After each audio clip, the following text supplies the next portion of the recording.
Why Rizpah and why now? Because in every generation, there are women who stand in the gap, often unnoticed, often uncelebrated, but always essential. Rizpah is one of those women. Her story isn't long. It's not often preached or taught, but it is very powerful. And it speaks to where we are right now in our society. Women, especially Black women, Indigenous women, and other women of color, have long carried the burdens and blessings of their communities. They are the keepers of culture, the healers, the organizers, the prayer warriors, and the protectors. Yet their voices are too often silenced, dismissed, or erased. So why Rizpah? Because her voice matters. And if her voice matters, so does ours. Rizpah's story shows us what it means to take a stand without a title, to mourn publicly, to protest with dignity, to demand justice, not just with words, but with presence. She didn't shrink back in the face of loss, shame, or systemic failure. She showed up day after day, month after month. She showed up for her son's human rights. Her refusal to let her sons be dishonored forced a king, King David, to act. Her love changed policy. Her presence made injustice impossible to ignore. Today, we're still facing systems that fail the vulnerable. We see it in mass incarceration, in the school to prison pipeline, in maternal health disparities, and in silencing of truth tellers. Rizpah's story calls us to remember that transformation often begins with one bold act of refusal. One woman saying, I will not be moved until dignity is restored. So why now? Because too many people are grieving in silence, because justice is still delayed, because protest doesn't always look like marches. It sometimes looks like holding space, keeping vigil, telling the truth, and refusing to forget. In Rizpah, we see the kind of resilience that's not loud, but lasting, the kind of leadership that doesn't seek the spotlight, but shifts history. She reminds us that when women rise, especially those who have been left out, the world has no choice but to listen. This is why we tell Rizpah's story now, to remind us that grief can be a force for good, and that courage can look like staying put, not necessarily going anywhere. And that healing begins when we dare to witness the pain and we refuse to walk away. So let's ask the question, why not? Rizpah's in the Bible. Her story is very powerful. She was a woman who stood up to a king, challenged injustice, and sparked national change with nothing but her presence and her pain. So why has her story been overlooked? Part of the reason is that Rizpah doesn't fit the mold of what we usually celebrate, right? She wasn't rich. She wasn't royalty. She didn't lead an army or perform miracles. She was a concubine, a second-class citizen. They were called secondary wives. She was a grieving mother and a woman mourning in silence on a hill. And yet, what she did was extraordinary. She held space for justice when no one else would. So maybe we haven't heard her story because we haven't always known how to value the kind of quiet, persistent resistance Rizpah represents. Maybe we've been taught to look for power in the loudest voice, the most visible platform, or the most acceptable figure. And Rizpah breaks all of that open. We haven't heard of Rizpah because women like her, especially those on the margins, are often written out of history or at least pushed to the background, but not today. Today, we bring her forward. We listen, we learn, and we honor the power of this woman who changed history just by refusing to look away.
The word then says, after the death of her sons, Rizpah, the daughter of Ai, took sackcloth and spread it on a rock for herself from the beginning of harvest until rain fell on them from the heavens. This was about a 6-month period, sometime between April and October. She didn't allow the birds of the air to come near their bodies by day or the wild animals by night. She fended off vultures, buzzards, and wild animals alike to keep them from further desecrating the bodies of her boys. She endured the scorching sun by day and a bitter cold by night, refusing to abandon them. If not in life, then in death, she was going to protect her children. Next slide. Rizpah's first act was an act of strength. She couldn't save her sons in life because of her position, but she would not allow them to be dishonored in death. Rizpah's actions were rooted deeply in love, duty, and unwavering resilience. And even though she was a woman of low social status, she refused to let that define her. She could not protect her sons again in life, but she stood guard over their bodies, ensuring that their dignity was preserved. Rizpah had every reason to give up, but she didn't. She endured, she persisted, she protected what mattered, and she was strong. Rizpah protested injustice even in her silence. Her actions were not just about grief, they were a form of protest. Her vigil was silent yet powerful, powerful demonstration against the broken system. And by standing beneath the bodies of her slain sons, she forced King David to see the injustice he had allowed. We often think that the voice has to be loud to be effective, but us mothers, we know it just often takes one look, right? And Rizpah's message was silent but powerful to the kingdom. Without a word, she said, "This is not right. This should have never happened. I will not ignore this." Her protest was not loud, but it was undeniable. She didn't need a platform. She didn't need a title or an army. She only needed conviction. And her vigil became a visible challenge to power. Her maternal devotion became a political protest. Her grief became a prophetic witness. Next slide. And the word says that Rizpah's unwavering stance moved the king's heart and forced him to acknowledge the injustice. The word says, when David was told what Rizpah had done, David not only treated the bones of her sons more respectfully, but he also gathered the bones of Saul and his son Jonathan from the people of Jabesh Gilead, who had stolen them from the public square and buried them in a tomb of his father Kish. After that, the word says that God healed the land from famine. Rizpah's sacrifice, her strength, her fearlessness changed her entire community. From the very beginning of this story, Rizpah shows her commitment to community. You might ask how. Well, Rizpah only gave birth to 2 of those 7 sons. She didn't just fight for those 2, she fought for all. She didn't just choose her 2 to protect from desecration, she protected them all. Rizpah not only fought for her 2 sons, but for all of her sons. And her actions changed history, not just for her family, but for the entire nation. King David was either moved to compassion or moved to repentance because of his actions, maybe a little bit of both. But in the end, the famine ended because of one woman. When one woman stands, she creates a ripple effect that cannot be stopped. Community healing requires persistent, unstoppable women who refuse to give up. Next slide. Rizpah's story reminds me of women like Sabrina Fulton, the mother of Trayvon Martin, who turned her pain into activism, fighting for justice for Black children who have lost their lives to racial violence, or Mamie Till Mobley, who had to find her strength after her son Emmett was brutally murdered by a white supremacist. Women fight for their children who have been slain, and even more women fight for the world's children through their work and through their consciousness. In 2020 to 21 school year, 77% of public school teachers were women, with 89% in elementary schools, 72% in middle schools, and 60% in high schools. General caregiving, women constitute approximately 59% of family caregivers in the US. And among the 24.1 million family caregivers for older adults, 62.5 are women. Approximately 81% of social workers in the United States are women, a figure that has remained consistent over the recent years. Women also constitute approximately 69% of all staff in the nonprofit sector in the United States. And given that community organizing often falls within the nonprofit realm, this high percentage suggests a significant female presence in organizing roles.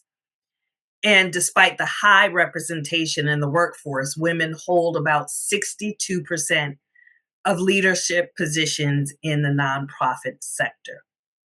This indicates that while women are prevalent in community organizing, they are also ascending into leadership roles with these organizations as well.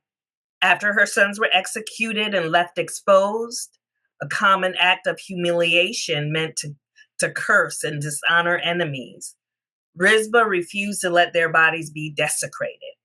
For nearly 6 months, she kept watch, driving away the vultures by day and wild animals by night, enduring the elements in sackcloth on a rock. She could not save them in life, but she protected their dignity in death. Her vigil was an act of deep maternal love, but also radical resistance. Rizpah, a woman of low status, secondary wife, stood alone against a kingdom's silence. Without shouting, marching, or demanding justice, she made injustice visible. Her quiet act forced David and the nation to face what they had done. Her protest wasn't loud, but it was powerful. Her grief became a prophetic witness. Her presence beneath those bodies declared, "My sons will not be ignored nor forgotten." Next slide. David's response to Rizpah, when he had heard what she had done, he acted, not just for her sons, but the entire nation. He gave them a proper burial and gathered Saul and Jonathan's bones, also laying them all to rest in honor. Only then did the famine cease and the land was healed. Rizpah didn't just mourn for her own, she protected all 7 sons. Her love, courage, and refusal to look away became a catalyst for a national restoration. One woman stood in sorrow and strength, and the ripple effect changed everything. And we know that community healing begins when even one woman refuses to give up. Next slide. So why Rizpah matters today. Rizpah is a symbol of resistance. Her silent protest parallels the resistance of modern day women and mothers who stand against systemic violence. Think of Mamie Till Mobley, who insisted that the world see the brutalized body of her son Emmett Till in an open casket in 1955. Like Rizpah, Mamie refused to let the injustice be hidden. Consider the mothers of the movement, Eric Gardner, Gardner, Michael Brown, Sandra Bland, and others, Black women who turned their grief into a call for reform, demanding justice and police accountability. Rizpah matters because she models nonviolent resistance born out of deep love and righteous rage, the kind we still see in marches, vigils, and protests across the globe. She's also a moral authority. She didn't hold power in the royal court, but her persistence moved King David to act. And today, moral authority is often found not in those with platforms, but in those with principles. Think about Tarana Burke, the founder of the Me Too movement, began her work long before media attention, speaking for survivors when it wasn't safe nor popular. Her moral authority grew not from fame, but from faithfulness.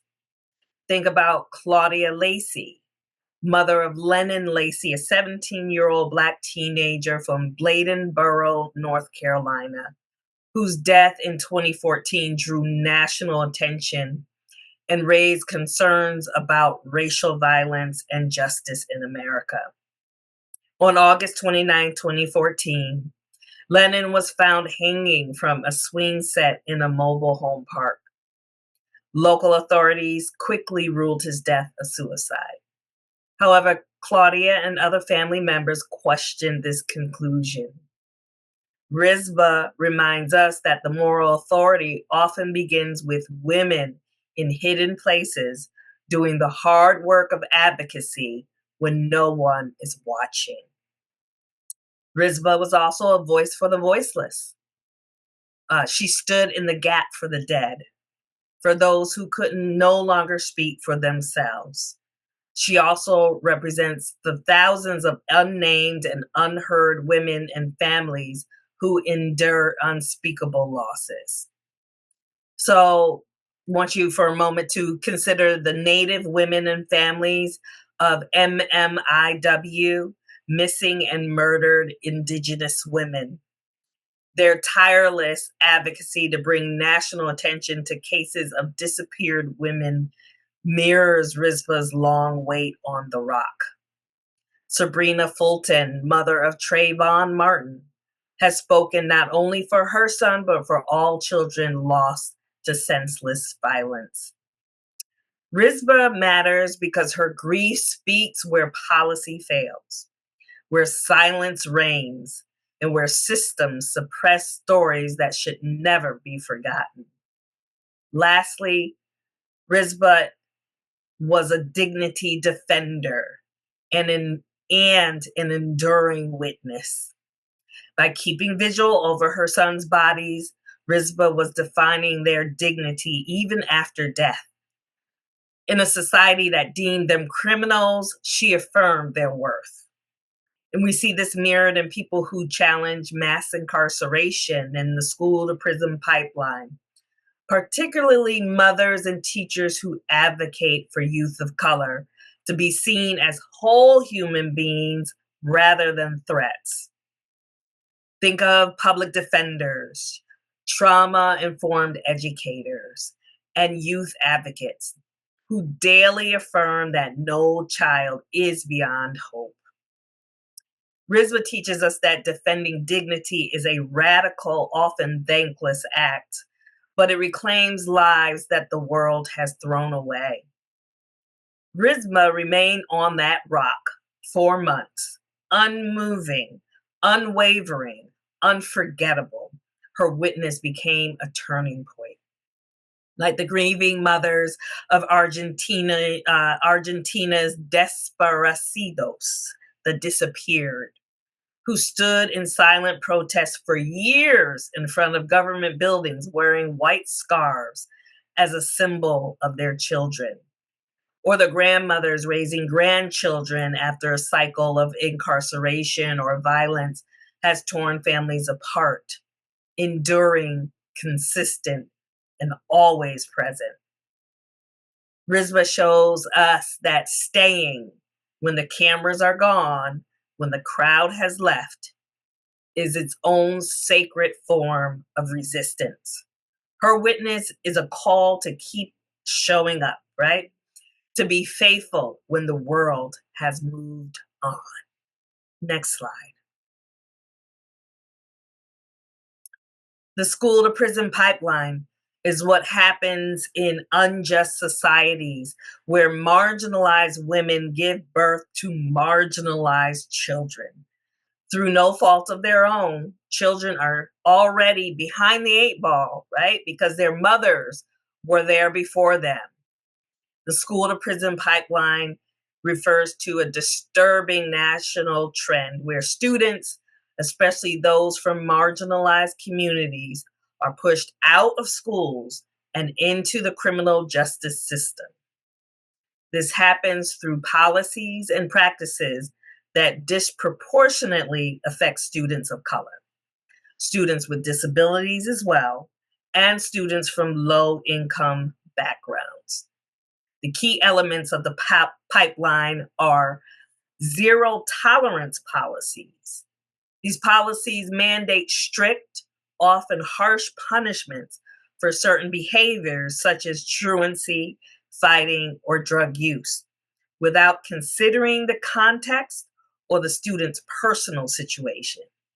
These policies can lead to suspension or expulsion, removing students from school and making them more vulnerable to contact with the criminal justice system.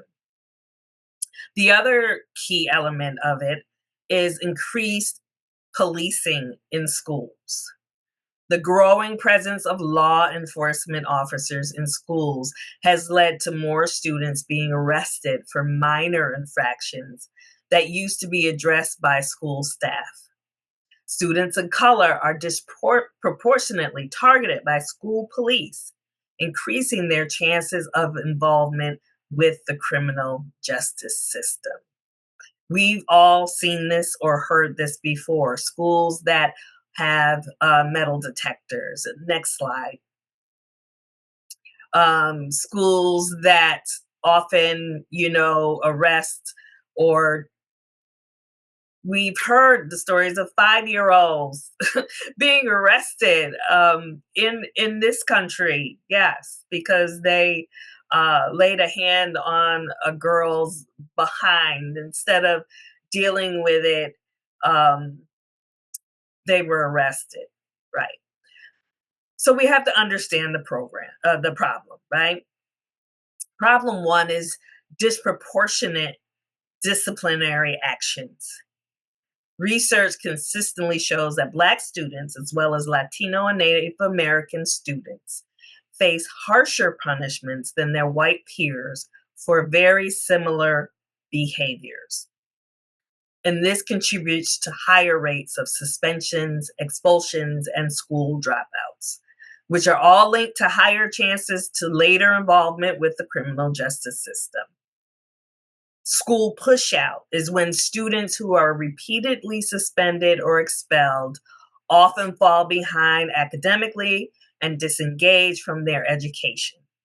This means that more than likely they will drop out, leaving them vulnerable to involvement in criminal activities or arrest. In essence, the school to prison pipeline reflects how punitive school discipline policies and practices can lead students down a path that increases their chances of entering the criminal justice system rather than being supported in ways that might help them succeed academically and socially.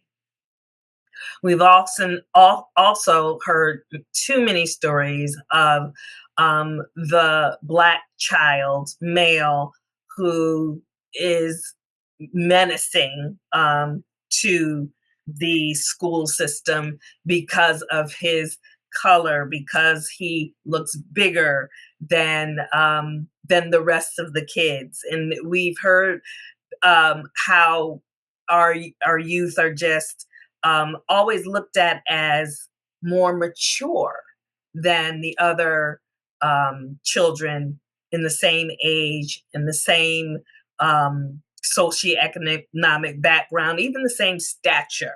For some reason, Black and brown children look older and are treated as such. And that goes for the girls too. The spiritual problem with the school to prison pipeline lies in its violation of core values like justice, human dignity, and community. It denies the inherent worth of children, especially those from marginalized communities, by criminalizing them instead of offering support and opportunities for growth. This reflects a lack of mercy and restorative justice, focusing on punishment rather than healing. The pipeline stifles potential, stripping away hope and reinforcing negative societal labels. And it perpetuates inequality, especially racial and socioeconomic disparities, which contradicts spiritual calls for justice and equality. Ultimately, it isolates individuals, breaking down community rather than fostering collective healing and restoration. Addressing the pipeline requires advocating for change that honors the sacred worth of every child and provides pathways for redemption. Rizpah is a model of love, resistance, and legacy.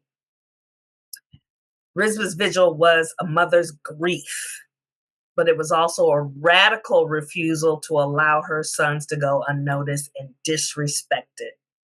Love doesn't just weep, it protects, it preserves, and it protests.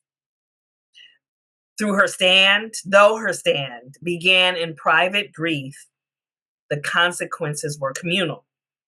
Rizpah's resistance held a mirror up to the king and the nation, and her lone vigil provoked collective repentance and led to the proper burial. Rizpah didn't just mourn for her family, she called her community to account. And Rizpah guarded her sons' bodies for months, right? She mothered her children into memory, and by doing so, mothered a nation into accountability. Rizpah's actions changed the behavior of the king and catalyzed the healing of the nations. And her legacy teaches us that justice often begins with one woman refusing to move. So, as we end this Bible study, our challenge as we leave this place, just think about these questions. Will we love with a resistance that refuses to normalize harm? Will we care for the forgotten, even when the crowd moves on? Will we hold our communities accountable for injustice? Will we build legacies that heal beyond our lifetimes? Let us pray.